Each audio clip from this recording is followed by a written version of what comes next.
Bonjour, on va voir aujourd'hui comment démontrer que deux droites sont parallèles ou non en utilisant Thalès.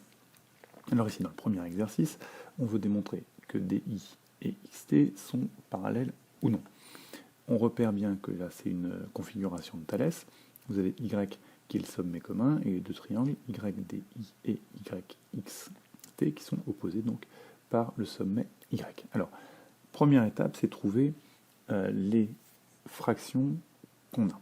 Alors ici, on reprend comme si en fait les droites étaient parallèles et on va écrire les égalités de Thalès. Alors regardez, ici vous avez YD sur YT, hop, qu'on a mis ici, et puis YI sur YX. En fait on a tout ça parce que on regarde bien les données ici et on voit qu'on a YD, YT, YX, YI.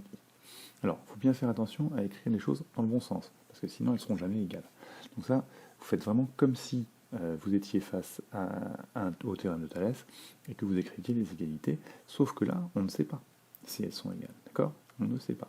Donc là, c'est ce qu'on va chercher à tester. Pour ça, une fois que vous avez vos vos deux fractions, vous regardez la première, YD sur YT, vous remplacez, YD c'était 11,5, on avait mis 11,5, YT 18,4, on a mis 18,4, deuxième fraction YI 6 et puis YX 9,6. Pour regarder si ces deux fractions sont égales, on va faire le produit en croix.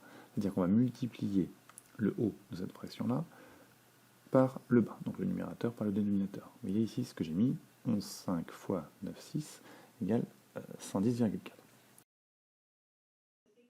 Deuxième partie du produit en croix, 18,6 fois 6, et on trouve aussi que ça fait 110,4. On précise bien que les fractions sont donc égales. Là on dit après ça que les points sont alignés dans le même ordre. Bon, c'est quelque chose qu'il faut rajouter parce qu'on n'a pas la troisième fraction, donc sinon il y aura un petit souci. Mais bon, ça c'est pas très grave si vous ne le mettez pas. Donc vous mettez bien les fractions sont égales ici, donc d'après la réciproque de Thalès, et on a bien les deux droites, DI et TX, qui sont parallèles.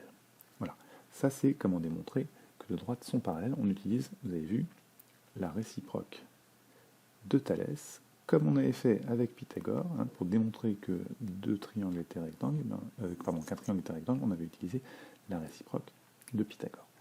Deuxième exercice, là on va démontrer que les droites ne sont pas parallèles. Donc, mais le principe reste exactement le même.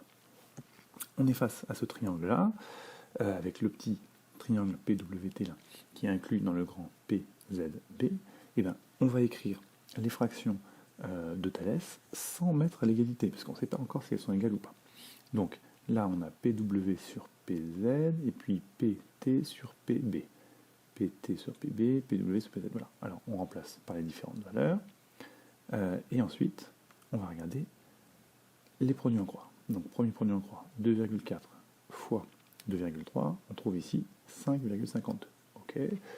Deuxième produit en croix, 3,6 fois 1,6, on trouve 5,76. Ah, là on n'a pas deux fois la même chose. Donc ça veut dire, c'est ce que j'ai mis ici, que les fractions ne sont pas égales.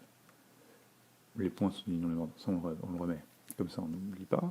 Et ici on utilise, attention, non plus la réciproque, mais le théorème, exactement comme on l'avait fait avec Pythagore. Donc d'après le théorème de Thalès, les droites TW et BZ ne sont pas parallèles. Voilà. Bon, j'espère que vous avez compris. Sinon, vous posez des questions dans les commentaires. Au revoir.